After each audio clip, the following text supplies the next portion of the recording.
Mga gar, kayo ba ay walang pambili ng mga skin katulad ko? Kaya naman ito ang naisip kong paraan para magamit ang mga dream skin na gusto ko.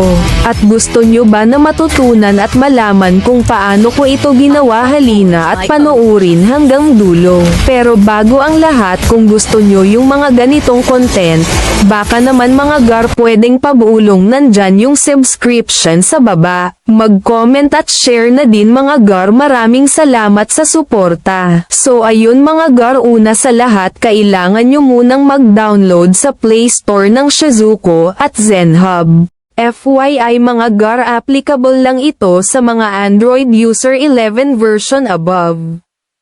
At kapag na-download nyo, i-install nyo lang at i-open ang Shizuko app.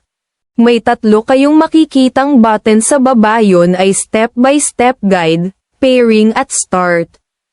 Una mong gagawin, pumunta ka muna sa settings ng cellphone mo at hanapin mo lang ang My Phone.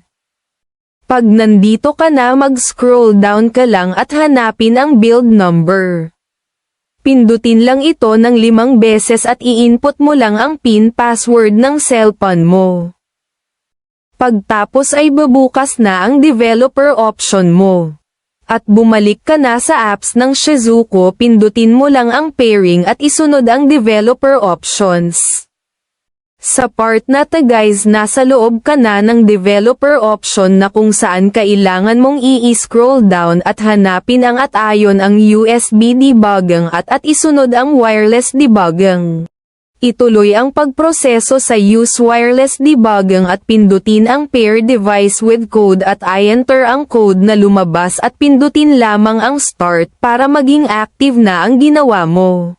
At kung sakaling lumabas ang ganito sa inyo, pindutin lamang ulit ang Developer Options at if at ayon ulit ang USB Debugging. FYI mga gar, nangyayari talaga ito, kaya normal lang yung ganito. At kapag nagawa mo na itong task na to, pumunta ka na Zenhub apps at pindutin lamang ang 3 guhit na nasa left side at pindutin lamang ang permission at i-allow mo lang ito. At i-open ang Shizuko apps. Pindutin muli ang pairing at i-scroll down lamang at hanapin ang wireless debugging at i-off lamang ito. Eto na yung pinaka-exciting part mga gar, after mong magawa ang mga task, pwede ka nang mang-inject ng mga gusto mong skin. Ipapakita ko sa inyo na sobrang effective neto lalo na sa paglalaro dahil nakakagana naman talaga na nagagamit mo yung gusto mong skin.